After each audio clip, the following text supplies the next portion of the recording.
Para Anda, kesempatan sore hari ini kita harapkan kegiatan sejak pagi sampai sore refreshing bersama orang-orang terkasih, keluarga gitu, dapat mengembalikan semangat Anda. Karena besok kita sudah mulai rutinitas lagi di hari Senin. Nah, di kesempatan sore hari ini kita jumpa kembali dalam program Ruang Konsultasi. Seperti biasa 60 menit mohon Anda siapkan telepon Anda untuk langsung berkonsultasi dengan narasumber kita dengan sesuai tema tentunya di 0736215541. Nah, tema kita hari ini tentang teknik pengobatan akupuntur. Nah, barangkali pemirsa sempat penasaran tentang teknik pengobatan akupuntur, belum pernah dibahas secara lebih lengkap. Nah, di sini tempatnya hari ini Anda bisa berkonsultasi. Hari ini bersama dengan akupuntur terapis ada Mas Rifki Ahmad. Selamat sore Mas Rifki. Selamat sore Mbak. Bagaimana kabarnya hari ini? Alhamdulillah luar biasa. Alhamdulillah luar biasa. Hari Minggu ini masih buka nggak nih? Masih buka, tadi pagi masih buka. Masih buka. Sampai jam berapa biasanya kalau operasional? Kalau praktik itu kita sampai dari jam 9 pagi sampai 9 malam Mbak. Oke, sampai jam 9 malam jam. Ya. Oke, tapi ada teman-teman terapis lainnya di sana? Ya, ada teman-teman yang membantu. Tapi sebelum saya nanya tentang lebih dalam tentang teknik pengobatan akupuntur, saya mau nanya kalau di Bengkulu baru satu tempat Mas Rifki atau sudah ada beberapa di Bengkulu? Di Bengkulu. Kalau untuk di Bengkulu, untuk dinaungi di bawah organisasi profesi ada akupunktur terapis, itu ada 3. Tapi yang aktif kita baru di tempat Rifki. Tapi kalau di yang khusus buka klinik gitu? Ya, buka klinik. Tapi kalau untuk di seluruh provinsi Bengkulu dia tersebar ada di Kepahyang, ada di daerah Kaur, ada di daerah Bengkulu Utara gitu. Ini karena kebetulan tempatnya agak di Benteng situ ya, di Bengkulu Tengah ya. Dekat Bengkulu Tengah, dekat Pondok Kelapa. Enggak, Pekan Sabtu Rifki, Pekan Sabtu dekat bandara. Oh, mohon maaf kebalik saya. Oke, arah ke selatan ya. Iya, gitu betul. Nah, nanti ada yang agak di tengah buka cabang nanti mungkin ya. Amin, Jadi doakan. lebih dekat. Maksudnya lebih dekat kalau saya butuh. Oke, nggak apa-apa intermezzo ya pemirsa. Oke, kita berbicara tentang teknik pengobatan akupuntur. Kami yang awam taunya mungkin yang teknik menggunakan pengobatan itu menggunakan jarum. Iya, betul. Tapi definisi secara lebih detailnya apa sih teknik pengobatan akupuntur ini? Mungkin sejarahnya juga cerita gitu. Oke, baik. Ya. Akupunktur itu adalah pengobatan tradisional kalau dulu ya Mbak ya. Berasal dari 3.000 tahun yang lalu, dari daratan Cina, pengobatan Tiongkok. Terus akhirnya tahun 65 itu Soekarno sakit nih, presiden kita pertama. Nah, didatangkanlah Shinsei dari China untuk mengobati beliau. Alhamdulillah beliau sembuh dan akhirnya diutuslah beberapa dokter dari Rumah Sakit Cipto akhirnya belajar ke China untuk membuka praktik di Rumah Sakit Cipto. Itu sejarah awalnya. Gitu ya. Oke. Untuk akupunkturnya itu sendiri, akupunktur itu berasal dari sebenarnya bahasanya bahasa Yunani. Akus dan punktura. Kalau akus itu artinya jarum dan punktura itu artinya penusukan. Jadi secara tata bahasa, akupunktur itu adalah suatu teknik pengobatan yang menggunakan jarum ditusukkan di tubuh tertentu, di mana tubuh itu yang dinamakan titik akupunktur untuk mencapai kesembuhan, kesehatan atau memulihkan kesehatan. Gitu.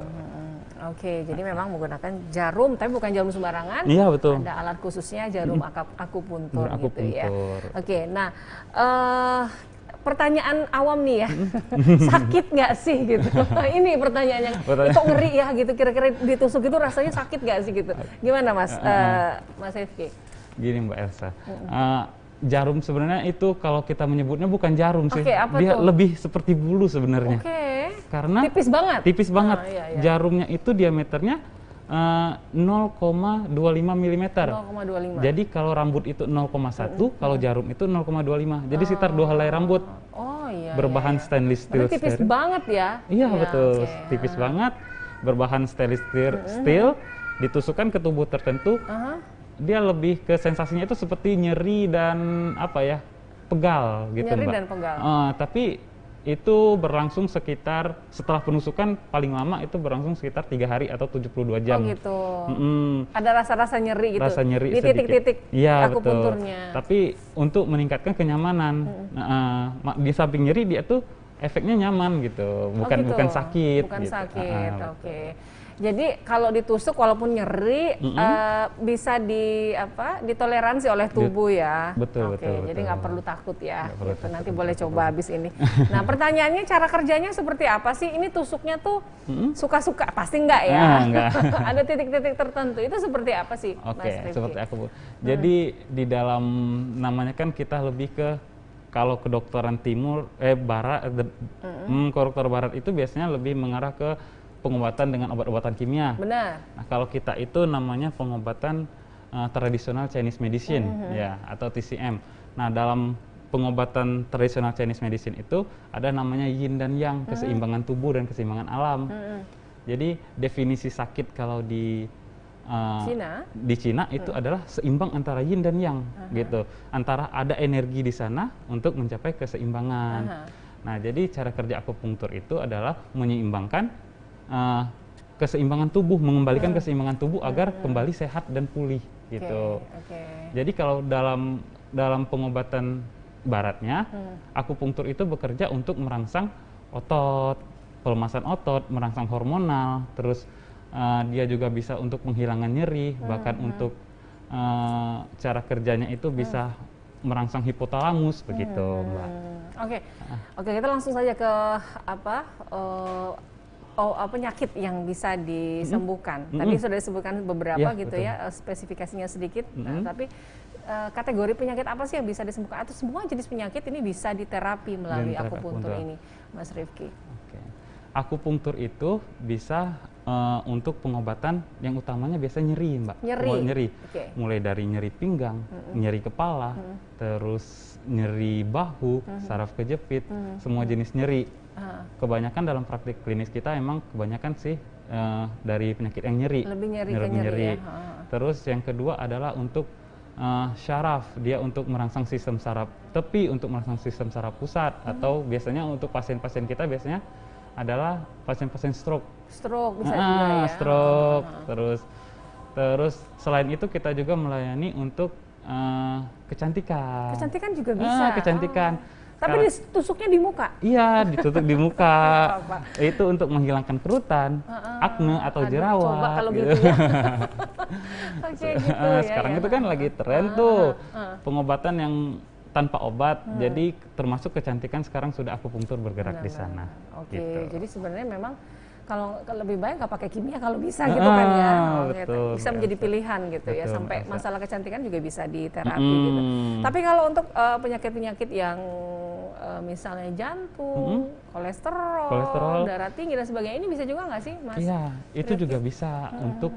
Jadi kita lebih bermainnya akupunktur untuk hormon Untuk gitu, hormon. untuk hormonal, Iya. untuk menstabilkan lagi detak jantungnya, memberikan rasa rileks, merangsang.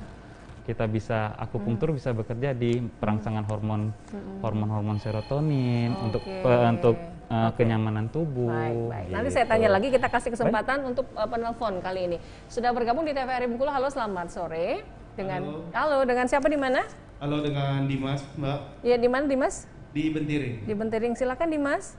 Ya, mau nanya Pak, untuk jadi saya ini kan punya masalah di bahu. Sudah ke ortopedi, tidak ada masalah di tulang. Ke dokter saraf juga tidak ada masalah. Yang saya rasakan itu seperti ada entah urat entah otot yang membesar, sehingga terkadang tuh pegal-pegal sekali. Apa yang membesar, mohon maaf? Entah otot entah uratnya gitu. Jadi dia tuh kadang kalau saya geser-geserkan bahu, dia berbunyi. Nah, dan juga kadang-kadang mengakibatkan pegal yang sangat pegal gitu, susah tidur. Kalau saya tidur ke kanan terus, yang kanan semutan habis gitu kan.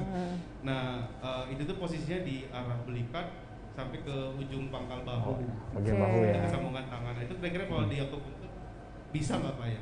Oke. Terima kasih. Baik, terima kasih Dimas di Bentiring. Kita langsung saja berikan jawabannya ke Mas Rifki.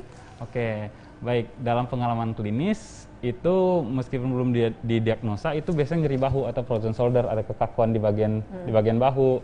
Karena ketika di ronsen itu nggak kelihatan karena memang penyebabnya biasanya adalah ototnya kaku. Ototnya kaku itu bisa karena kebiasaan. Karena kebiasaan maksudnya gini. ada namanya cedera, itu adalah cedera karena kebiasaan.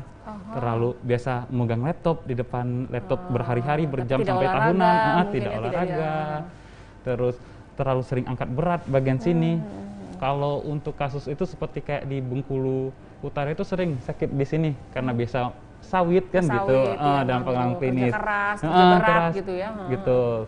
Jadi dalam teknik pengobatan akupunkturnya itu bisa diakupungtur, nanti ditusukkan di bagian yang sakit, nanti terus diberi namanya elektrostimulator. Jadi akupunktur medis itu dikombinasiin dengan namanya elektrostimulator, terus alat kejut listrik itu dengan intensitas rendah ya Mbak ya. Terus nanti diberikan bukan kayak yang pacu jantung itu bukan? Bukan, berbeda. Beda. Terus nanti juga bisa diakupungtur melalui alat namanya inframerah juga, untuk pemanas juga. Terus setelah itu lebih bagus lagi dikombinasikan dengan cupping. Apa itu? Cupping itu kalau bahasa kita namanya bekam. Oh, bekam. Cupping itu adalah salah satu mata kuliah dari jurusan akupunktur dulu. Masuk juga berarti masuk juga di akupunktur ya, bekam ya. Bekam gitu.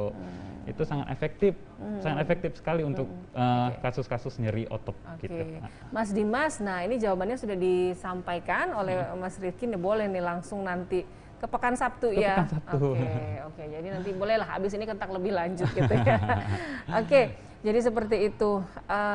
Banyak nih biasa banget loh yang suka nyeri-nyeri, sakit kepala, ini sebenarnya bisa di terapi tanpa minum obat gitu ya. Kalau minum obat juga kan kimianya masuk gitu ya. Kalau terlalu sering juga nggak bagus untuk tubuh gitu ya Mas ya.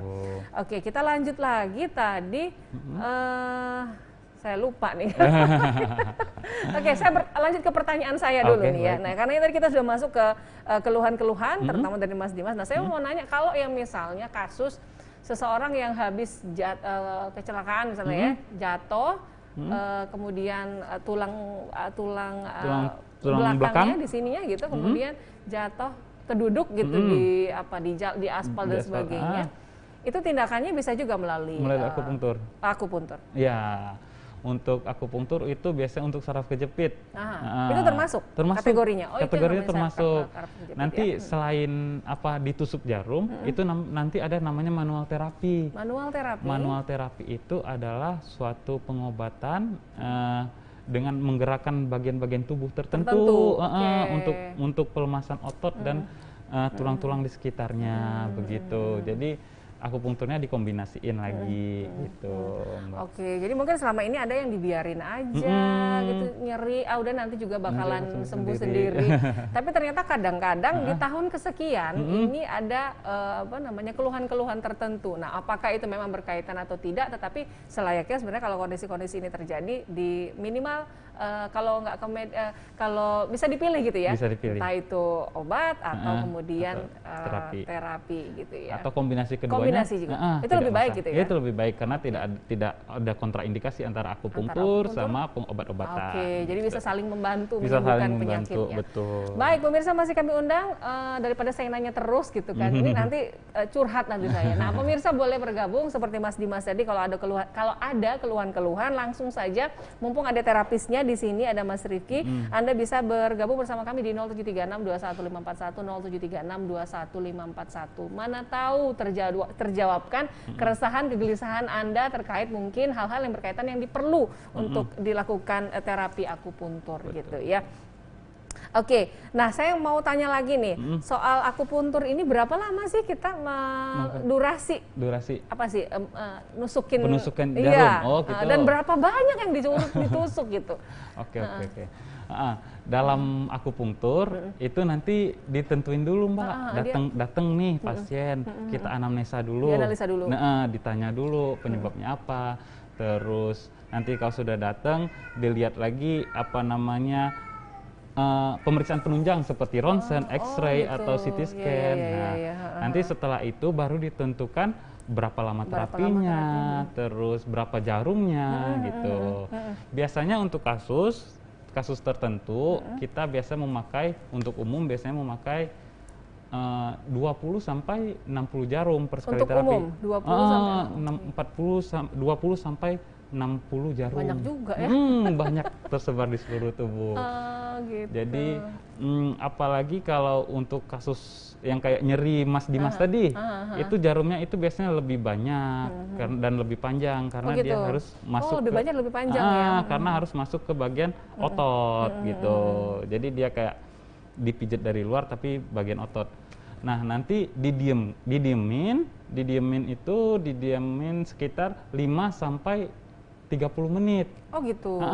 Tergantung kondisi lagi penyakitnya. Ada yang nggak terlalu parah cukup 10 menit. Kalau dia mungkin udah terlalu parah harus 30 menit begitu. Nanti setelah ditusukin aku jarumnya itu, nanti dicek lagi nih, cek lagi mobilitas dari keluhannya dilihat lagi, dikembalikan, terus baru di review dan di pencatatan begitu, Mbak Elsa. Iya, baik. Baik, pemirsa, bagi Anda yang masih penasaran, saya juga sangat penasaran, tapi kita harus jeda dulu sejenak untuk beberapa informasi berikut ini. Tetap bersama kami dalam ruang konsultasi TVRI Bengkulu.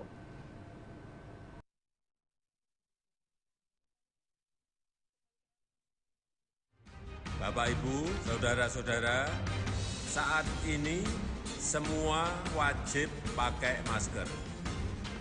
Kita pasti bisa menghadapi pandemi ini, Indonesia pasti bisa.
Sebagai media pertama di Bengkulu yang bermigrasi ke TV digital.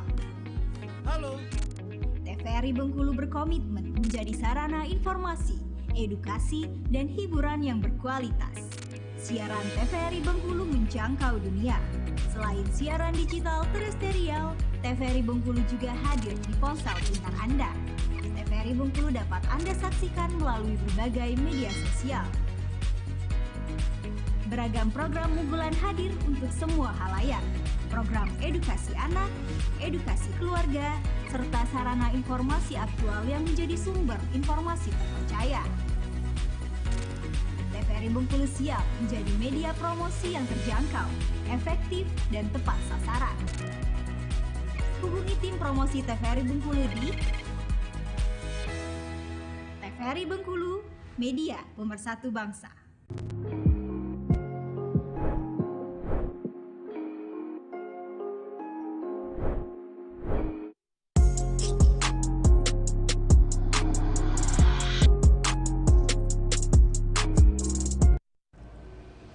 Terima kasih Anda masih bergabung bersama kami dalam ruang konsultasi TVRI Bengkulu. Pemirsa, bagi Anda yang tadi ingin bertanya boleh bergabung di 0736215541. Tema kita masih seputar tentang teknik pengobatan akupuntur. Nah, mungkin di awal kita sudah sempat menyinggung gitu ya, bagaimana kemudian akupuntur ini juga berbarengan dengan beberapa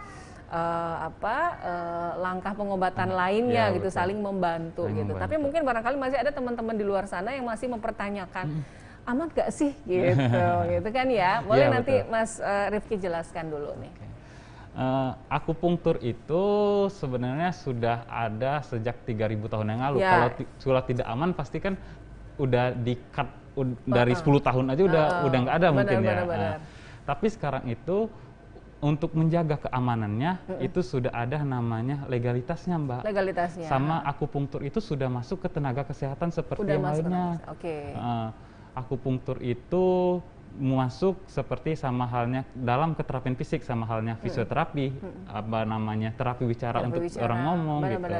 Dan akupunktur terapis gitu. Jadi dalam itu kita juga kuliahnya formal. Ada kuliahnya nih ada pemirsa. Kuliahnya, Ya, formal. Formal D3 dan D4. Terus diawasi lagi oleh namanya organisasi profesi. Organisasi profesi ya. Kalau dokter kan ada ID itu. Iya. Terus kalau perawat ada PPNI. Ya. Nah, kalau kita itu ada namanya HAKTI, Himpunan Akupunktur Terapis Indonesia. Gitu. Terus itu menggunakan jarum yang steril, 1 kali pakai. 1 kali pakai ya. Jadi benar-benar standar kesehatan yang ditentuin oleh WHO gitu, bukan cuman distandarisasi oleh Kemenkes, tapi udah distandar sama WHO. Pengobatan tradisional pada awalnya, kearifan lokal pada saat itu gitu, kemudian melalui berbagai uji penelitian dan sebagainya, ya kan begitu, dan akhirnya lembaga pendidikan pun sudah membuka gitu untuk menjadi terapis. Bahkan teman-teman dokter pun gitu, karena mengakui barangkali ya manfaat dari akupuntur ini sendiri, mereka juga ngambil apalah mungkin semacam spesialisasi atau pelatihan gitu, sertifikasi terkait teknik pengobatan akupuntur ini gitu ya. Jadi nggak perlu ragu gitu, apalagi kalau misalnya memang tadi setelah kita setelah disampaikan oleh Mas Rifki juga ternyata aku banget nih, kayaknya aku perlu nih gitu kan. Nah, jadi nggak perlu khawatir lagi gitu. Oke, jadi kita balik lagi tentang tekniknya tadi. Nah, saya masih penasaran ketika kemudian jarum itu ditusuk ke titik-titik tertentu ya sesuai dengan ilmunya, apa sih yang terjadi di tubuh kita, itu gitu, sehingga kemudian bisa menghilangkan sakit kepala gitu, membuat tekanan darahnya stabil misalnya gitu. Apa sih yang terjadi di dalam tubuh kita, Mas Rifki? Oke, baik. Ini sebenarnya kalau kita bicara tentang akupunktur ada 2 cabang ilmu nih, Mbak. Ada 2 cabang ilmu. Ada ilmu yang pertama, ilmu kedokteran barat secara yang biasa kita dengar, dan juga ada kedokteran secara Cina ya. Chinese tradisional Cina. Nah, kalau menurut tradisional Cina itu akupunktur itu di badan kita itu ada namanya qi, energi. Energi itu tersebar mengalir seperti sungai di dalam tubuh kita. Tersebar di seluruh tubuh. Dan titik-titik energi itu bisa dirangsang melalui namanya titik akupunktur yang tersebar 350 titik di seluruh tubuh. 350 titik adanya. Tersebar di seluruh tubuh kita melalui jalur meridian tadi, jalur energi tadi. Nah, jadi jalur titik akupunktur ini setelah diteliti ternyata memang sistem kelistrikannya itu lebih tinggi daripada ada sistem kelistrikan di jarum tersebut. Ya, betul. Jadi dengan penusukan jarum itu hanya membantu menstimulasi. Menstimulasi. Nggak ada obat, nggak ada apa-apa di akupunkturnya. Jadi cara kerjanya itu self healing potensial. Self healing. Berarti diri kita sendiri yang jadi merangsang tubuh kita sendiri untuk mengobati diri sendiri. Jadi kalau dalam Cina tadi, kembali ke Cina tadi, dia merangsang untuk menyeimbangkan tubuh kembali, Mbak. Terus kalau kedokteran barat, bagaimana sih cuman jarum aja bisa menyembuhkan gitu, menyembuhkan. Apa yang terjadi gitu. Nah, kalau dalam kasus tertentu jarum itu bisa merangsang sistem, kita menusukkan jarum ke tubuh, itu bisa merangsang sistem saraf pusat yang ada di otak untuk memberikan sinyal. Misalnya di sini aja ditusuknya, ternyata ini nyangkut juga kan juga gitu ya? otak gitu. Misalnya nih, Mbak ada contoh kasus akne nih, apa jerawat nih, misalnya. Ditusukkan jarum akupunktur ke daerah muka. Semula karena jerawatnya itu sudah lama, jadi tubuh merespon itu hal yang biasa nih. Kita berikan titik akupunktur, kita tusuk di sekitar sana, akhirnya otak melihat, oh ada luka baru tuh di sana. Jadi seluruh otak, seluruh tubuh berusaha untuk memperbaiki di daerah akne, termasuk aknenya tadi. Itu salah satu contoh yang sederhana gitu. Baik. Kalau dalam contoh yang lebih rinci lagi, dia bisa merangsang di sana hormon tadi, saraf, peregangan otot gitu, semua itu. Oke, jadi luar biasa ya. Jadi tidak ada kandungan kimia ataupun juga obat di jarum tersebut, tetapi ada tadi kelistrikan ya, energi sistem kelistrikan kan. Iya. Jadi ketika ditusuk ke dalam tubuh, tubuh akan merespon, distimuli gitu ya, betul. agar kemudian ada masalah tertentu ya berduyun-duyun lah ke situ gitu ya. Aku nggak ngerti apa yang berduyun, pokoknya energi-energi baik tadi gitu kan, atau tadi hormon tadi gitu ya, untuk menyimbangkan kondisi yang kurang sehat tadi di dalam tubuh. Oke, luar biasa. Oke, jadi sangat-sangat aman ya pemirsa. Saya masih menunggu Anda untuk merespon di 0736215541. Jangan hanya akupunturnya aja yang merespon. Pemirsa jangan malu-malu buat bertanya ya di 0736215541. Oke, sembari menanti pemirsa. Ini kan banyak juga di luar sana teman-teman kita yang dalam kondisi dia sehat-sehat aja, tetapi ada yang menginginkan barangkali hamil barangkali gitu. Nah, ini bisa juga nggak sih dengan terapi dari akupuntur ini? Untuk program hamil misalnya gitu. Program kehamilan, oke. Jadi akupunktur itu kita dalam beberapa pengalaman klinis kita pernah mendapatkan beberapa pasien itu untuk persiapan kehamilan. Persiapan kehamilan. Jadi mereka. Karena kan tadi ngomongin hormon nih tadi. Betul. Itu juga bisa untuk merangsang hormon estrogen. Tapi yang sering kita lakukan adalah itu untuk penguatan rahim. Penguatan rahim. Penguatan rahim. Dalam kasus mereka mau bayi tabung, mau persiapan bayi tabung, itu di akupunktur dulu, biar tubuhnya siap dan meminimalisir kegagalan pada saat pemasukan embrio itu ya Mbak ya. Gitu. Sangat bisa ya, benar-benar. Ketika tubuh kita sehat gitu kan, hal-hal yang negatif itu hilang gitu ya, dengan menggunakan akupuntur otomatis niatan-niatan baik kita juga akan mudah gitu, termasuk teman-teman kita yang mungkin menanti kehamilan. Dan tadi juga udah disinggung ya, untuk kecantikan juga boleh. Untuk kecantikan juga boleh.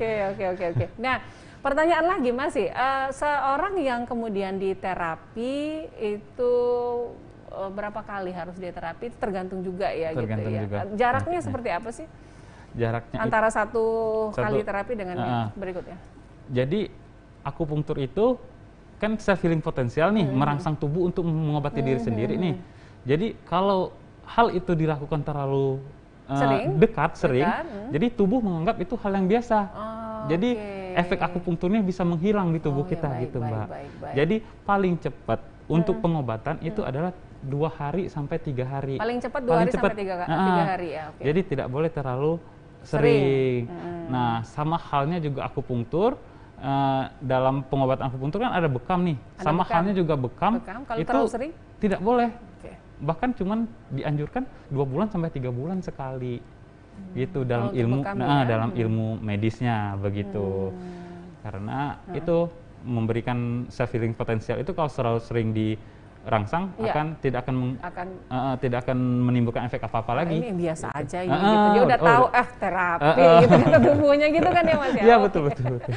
Oke, jadi pemirsa kalau sekali akupuntur kemudian badannya terasa enak, mentang-mentang enak, jangan maunya di akupuntur terus gitu ya. Betul. Harus konsultasi dulu kapan waktu yang tepat. Betul. Ya jangan hari ini akupuntur besok minta datang lagi. Aku tuh pengen cepet sehat loh gitu kan ya. Jadi nggak juga. Jadi memang harus menyesuaikan dengan teknik yang benar gitu ya. Oke, jadi tadi stroke bisa, persiapan kehamilan bisa, untuk kecantikan bisa, sakit kepala, migrain dan sebagainya gitu kan ya. Bahkan untuk orang yang nggak sakit pun bisa Mbak. Bahkan untuk orang yang sakit untuk juga peningkatan boleh. Imun, musim corona ini benar-benar itu akupunktur bisa bekerja untuk peningkatan imunitas tubuh gitu. Terus apa namanya? Jadi untuk refreshing, penyegaran aja itu bisa. Terus susah tidur itu bisa. Yang akupunktur itu tidak bisa itu karena pergeseran atau perpindahan anatomis tubuh. Misal patah tulang, itu akupunktur tidak bisa. Terus dislokasi lutut dia nggak bisa. Tapi untuk pemulihan, menghilangkan nyeri, akupunktur bisa gitu. Oke, begitu ya teman-teman. Baik, line phone masih kami buka lagi bagi Anda yang bertanya di 0736215541. Saya mau nanya dulu nih, kalau untuk masyarakat Kota Bengkulu nih, pemanfaatan akupuntur sendiri di Bengkulu sejauh ini seberapa antusias gitu Mas? Atau masih takut-takut nih masyarakat nih, boleh nih. Untuk di Kota Bengkulu itu antusiasnya luar biasa. Untuk sesuatu yang baru dan mereka tidak kenal dan bukan dari budaya kita. Tapi antusias mereka luar biasa loh Mbak. Mereka awalnya memang saya takut, tapi ternyata pas dicoba, oh ternyata nyaman ya Ki, dia bilang gitu, nyaman ya Mas, dia bilang kayak gitu. Ternyata akupunktur ini bukan lagi pengobatan alternatif, tapi menjadi alternatif pengobatan. Bukan lagi sebagai pengobatan yang tradisional, tapi menjadi pilihan pengobatan selain pengobatan yang biasa kita lakukan. Begitu. Bukan lagi pengobatan alternatif, tapi alternatif pengobatan. Habis ini bisa jadi alternatifnya buat Anda ingin menyembuhkan barangkali keluhan-keluhan dalam tubuh Anda.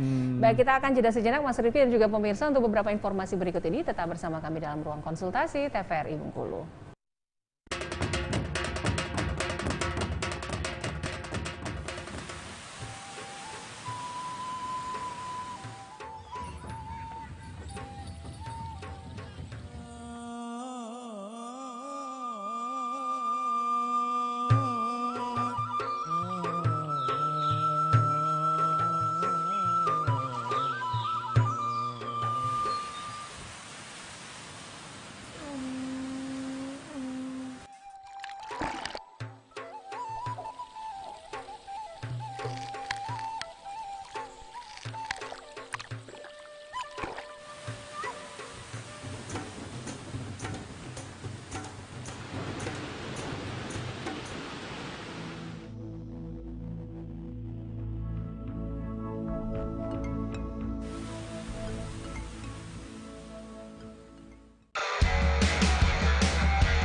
Pandemi COVID-19 menuntut kita untuk selalu menjaga kebugaran.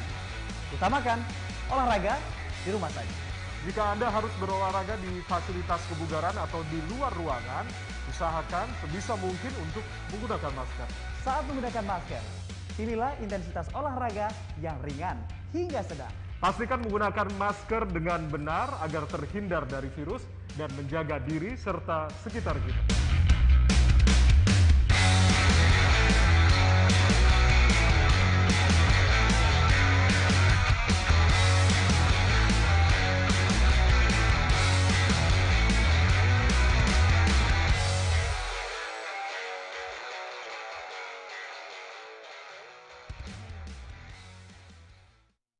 Di tengah melonjaknya kasus COVID-19 dan ancaman varian baru yang semakin ganas, ini saatnya kita bersama saling menjaga diri, mengencangkan protokol kesehatan. Ingat, selalu gunakan masker. Mencuci tangan dengan sabun di air mengalir. menjaga jarak minimal 1 meter. Menghindari kerumunan. Membatasi mobilitas dengan di rumah saja. Mendukung serbuan vaksinasi nasional. Bukan untuk menakut-nakuti, tapi karena kita peduli. Membantu pemerintah melawan pandemi COVID-19 agar Indonesia segera pulih.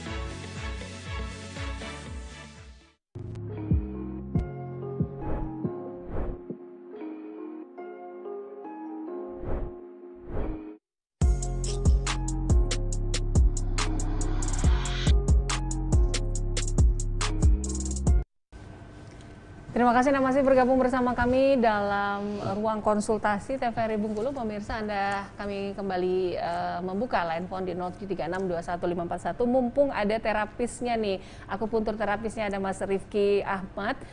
Tema kita tentang teknik pengobatan akupuntur di 0736215541, 0736215541. Nah, kalau kita berbicara tadi tentang akupuntur, kebetulan kan kalau di Bengkulu memang sudah mulai ada juga teman-teman terapis gitu di Bengkulu, walaupun mungkin belum banyak gitu kan ya. Tapi pertanyaan saya, ini kan kalau kita misalnya fisioterapi nih, abis berobat dari sini, nanti kamu fisioterapi ya, rujukannya ini ke sini gitu. Tapi kalau untuk akupuntur sudah ada belum sih kalau di Bengkulu, Mas? Oh gitu. Untuk akupunktur itu sendiri yang seperti itu belum ada. Karena akupunktur setahu kami ya selama ini itu harus dirujuk sama dokter spesialis akupuntur gitu. Kepada terapisnya gitu. Jadi karena kekurangan sumber daya itu, jadi kita belum bisa dirujuk seperti itu. Jadi mereka baru tahu, oh ini ada akupunktur gitu, tapi belum ada penunjukan resmi dari rumah sakit gitu. Sampai sejauh ini sampai gitu sejauh ya. ini. Karena akupunktur itu kalau di rumah sakit biasanya rumah sakit yang udah besar kayak tipe A, kayak rumah sakit rujukan nasional, Mbak.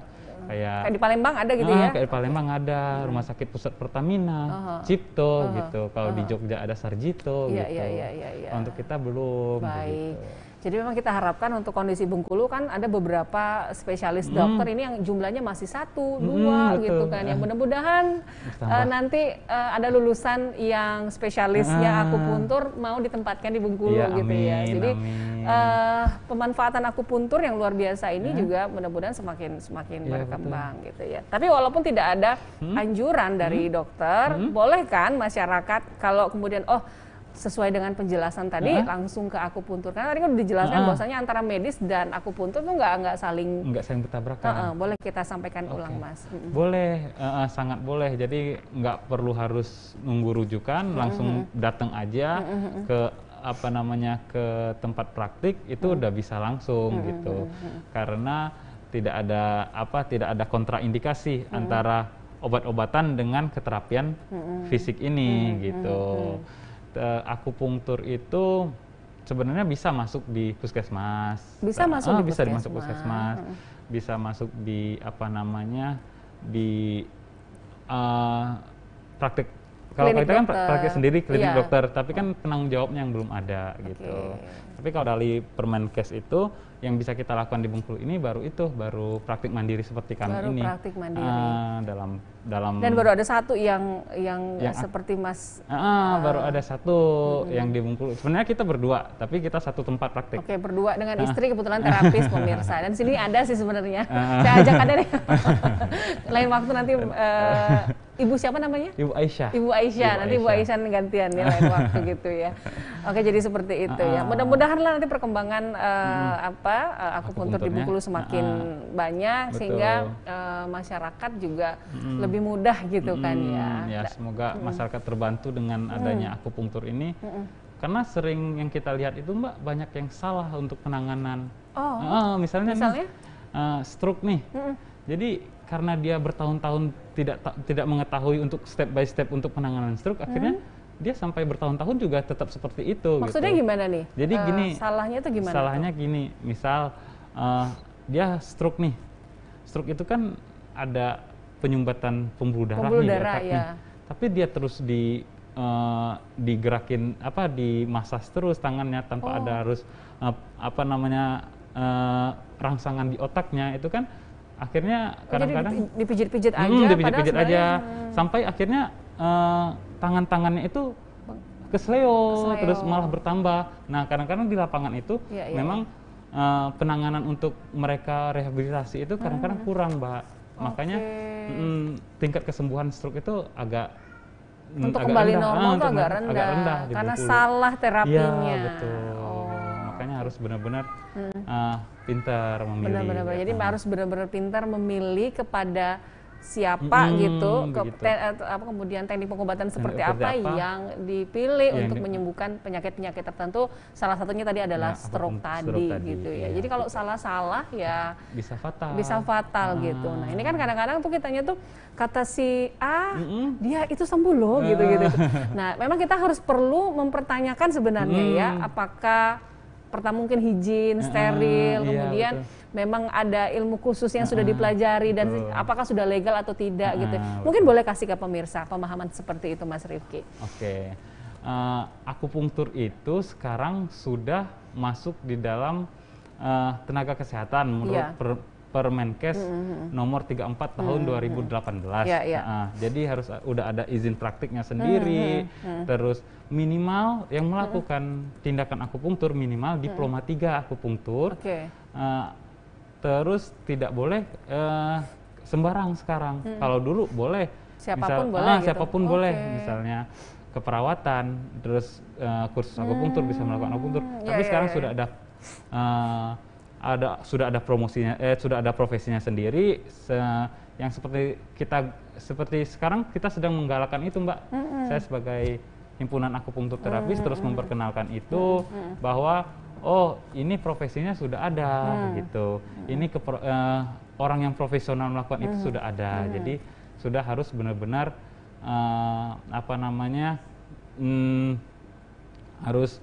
harus sudah pintar, harus memilih gitu untuk akupunkturnya. Baik, jadi datanglah kepada yang tepat, yang legal, yang memang tersertifikasi gitu ya. Jangan sampai ya salah-salah gitu ya. Mungkin ada oknum barangkali gitu. Jadi mungkin bisa ditanyakan kali ya pada saat kemudian datang, apakah ada sertifikatnya atau sudah secara legal, misalnya seperti sudah itu. Terdaftar gitu. Agar kemudian kita terhindar ya pada hal-hal yang tidak kita inginkan, karena kita kan pengennya kesembuhan gitu kan ya. Ada nggak sih resiko tertentu ketika melakukan akupuntur, Mas Rifki? Baik Mbak Elsa. Akupunktur itu sangat minim resiko ya sebenarnya. Minim sekali resiko.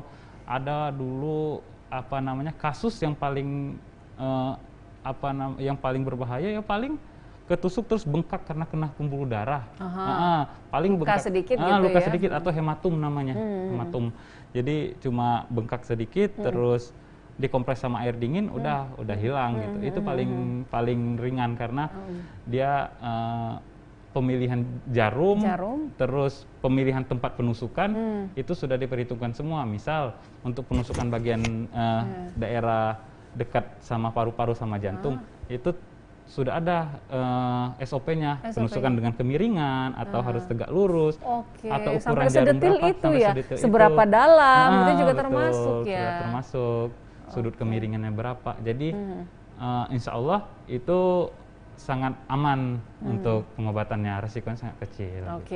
Baik. Sekarang saya mau nanya nih titiknya nih barangkali ya, biar pemirsa juga paham ya. Jadi misalnya tadi muka nih, menghilangkan kerutan nih, nusuk di sini atau di mana sih Mas? Oh gitu. Kalau untuk kerutan biasanya kita penusukan di daerah muka. Di daerah muka. Sekitar di muka itu sekitar ada 36 titik akupunktur. 36. Di muka aja, di muka belum di kepala. Ya. Jadi itu ditusuk, nanti dikasih elektrostimulator. Dikasih elektrostimulator nanti juga? dikasih fotodynamic. Dikombinasi lagi. Akupunkturnya bukan cuman tusuk jarum aja, didiemin, tapi udah ada dikombinasiin sama alat-alat lain gitu. Terus titiknya itu dipilih sesuai dengan keluhan gitu. Terus dilakukan pemijatan juga. Pemijatan juga ada gitu ya. Tapi ya. tidak terlalu banyak, itu untuk membantu melemaskan, merelaksasi. Kalau migrain, suka sakit kepala gitu di bagian mana Mas biasanya? Kalau migrain dan sakit kepala itu tergantung penyebabnya. Misalnya nih apa ya? Aku nggak ngerti juga. Migrain nih. Misalnya nih, Mas Rifki lebih paham nih. Dia sakit kepala karena di sininya tegang nih, otot di sininya tegang nih. Biasanya karena pembuluh darah itu biasanya kejepit sama ototnya nih gitu. Nah, yang meskipun dia sakit di sini, bisa sakit di kepalanya, bisa jadi kita tusuk di bagian belakang, terus di bagian kaki. Bisa gitu. jadi bisa ya, jadi di kaki, walaupun dia di gitu. kepala tadi tergantung penyebabnya. Tergantung penyebabnya. Jadi terus dia pengobatannya itu holistik Mbak. Keseluruhan. Jadi dilihat secara keseluruhan, bukan karena efek yang ditimbulkan, tapi pengobatannya berdasarkan apa penyebabnya gitu. Jadi di awal tadi kan screening dulu ya gitu ya, kenapa, apa keluhannya, seperti apa gitu ya. Sehingga memang tindakan itu benar-benar hati-hati, menyesuaikan dengan kebutuhan bahasanya apa nih, pasien ya, kalau terapis pasien ya gitu. Pasiennya. Nah, jadi tadi dikombinasikan dengan bekam, dengan elektrostimulator gitu. Sama obat-obatan tidak juga? Tidak. Nggak ada ya? Nggak ada obat-obatan, sama sekali nggak ada. Karena ada profesi lain yang mengatur itu. Iya benar ya, beda ranahnya. Beda ranahnya, betul. Tapi ketika dia mengkonsumsi obat-obatan tidak apa-apa ketika kemudian mendapatkan terapi akupuntur itu gitu. sendiri. Oke.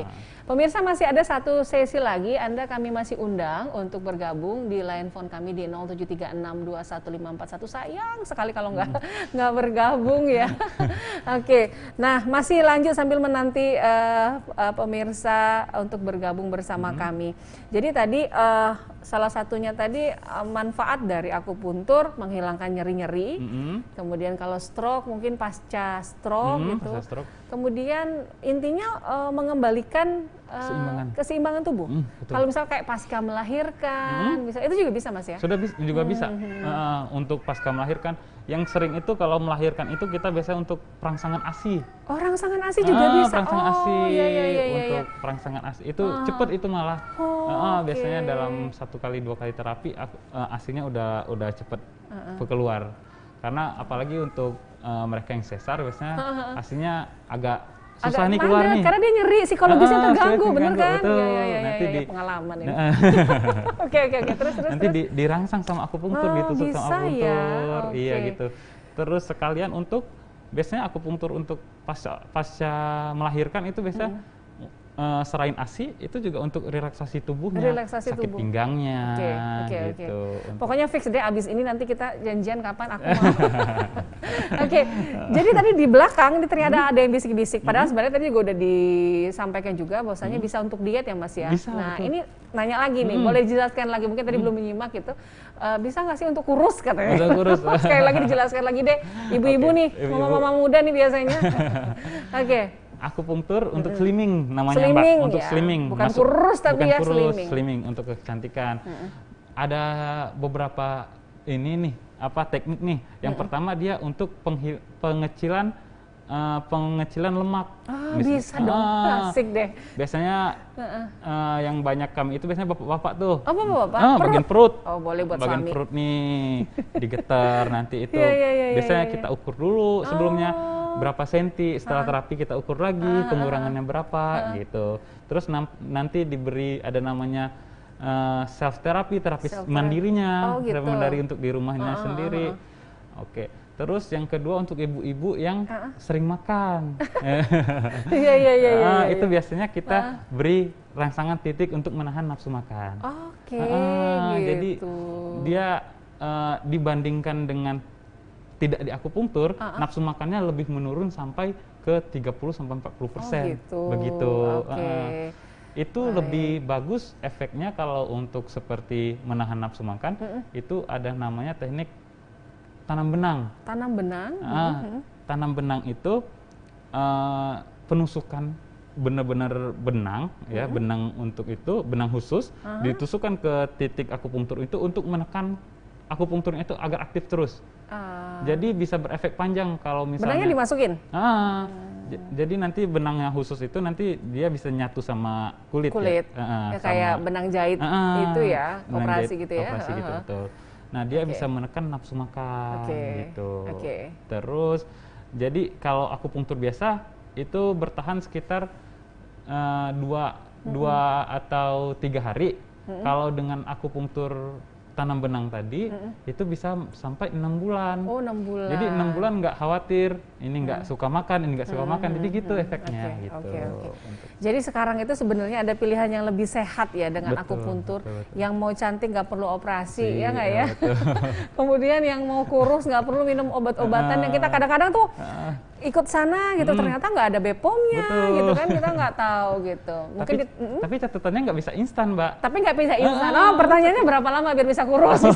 Misalnya 60 maunya 50 mau misalnya, 50 misalnya gitu. Ya. Itu biasanya kita program nih. Program dalam 1 bulan ini. Kita program 1 bulan selama sebanyak 8 kali terapi. 8 kali terapi. 8 kali terapi 1 bulan, nanti kita follow up setiap harinya itu harus nurun berapa begitu gitu. Oke. Jadi keluhan para ibu-ibu untuk lebih langsing lagi, pengen kelihatan ya sebenarnya kalau memang tubuh ideal itu kan memang lebih sehat perasaan gitu ya, memang ya. Jadi aktivitas juga enak. Nah, boleh menjadikan salah satu alternatif pengobatan, bukan pengobatan alternatif gitu ya, dengan akupuntur. Oke, masih ada satu sesi lagi kebersamaan kita, namun kita akan jeda sejenak untuk beberapa informasi berikut ini. Tetap bersama kami dalam ruang konsultasi TVRI Bengkulu. Di tengah melonjaknya kasus COVID-19 dan ancaman varian baru yang semakin ganas, ini saatnya kita bersama saling menjaga diri, mengencangkan protokol kesehatan. Ingat, selalu gunakan masker. Mencuci tangan dengan sabun di air mengalir.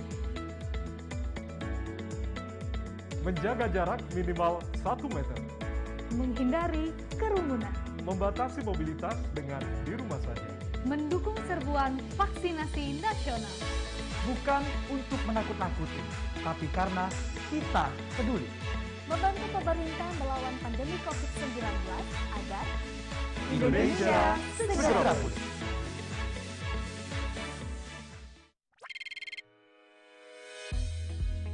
sebagai media pertama di Bengkulu yang bermigrasi ke TV digital. Halo. TVRI Bengkulu berkomitmen menjadi sarana informasi, edukasi, dan hiburan yang berkualitas. Siaran TVRI Bengkulu menjangkau dunia. Selain siaran digital terestrial, TVRI Bengkulu juga hadir di ponsel pintar Anda. TVRI Bengkulu dapat Anda saksikan melalui berbagai media sosial. Beragam program unggulan hadir untuk semua halayak. Program edukasi anak, edukasi keluarga, serta sarana informasi aktual yang menjadi sumber informasi terpercaya. TVRI Bengkulu siap menjadi media promosi yang terjangkau, efektif, dan tepat sasaran. Hubungi tim promosi TVRI Bengkulu di TVRI Bengkulu, media pemersatu bangsa.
Anda masih bergabung bersama kami dalam ruang konsultasi TVRI Bengkulu. Ada banyak pertanyaan yang berkecamuk di kepala saya, mewakili barangkali teman-teman yang masih malu-malu untuk bergabung. Tapi kami masih buka ya di 0736211541, masih ada 10 menit lagi gitu kebersamaan kita kali ini bersama dengan Mas Rifki. Nah, kalau tadi saya nanyain tentang program hamil, kemudian pasca stroke, pasca melahirkan, ternyata untuk diet juga, kayaknya unik-unik semua dan ada gitu. Terus apalagi nih untuk kecantikan juga. Nah sekarang saya mau nanya nih untuk teman-teman kita yang mungkin kecanduan narkoba. Ini bisa juga nggak sih diet terapi untuk mengurangi kecanduannya gitu, Mas Rifki? Mantep. Atau pasca narkobanya atau gimana? Atau Gitu. seperti apa nih? Untuk mengurangi adiksinya. Adiksinya, iya benar-benar. Jadi akupunktur itu bisa berperan merangsang hormon secara sendiri kan ya Mbak ya. Jadi misalnya dia kecanduan morfin nih, kita bisa merangsang endorfinnya gitu. Tapi memang dalam skala kecil, tidak sebanyak mereka yang konsumsi gitu. Tapi kita selain kecanduan untuk narkoba, kecanduan rokok dan alkohol juga bisa juga. Jadi akupunktur di sana itu bekerja sesuai dengan menciptakan kenyamanan.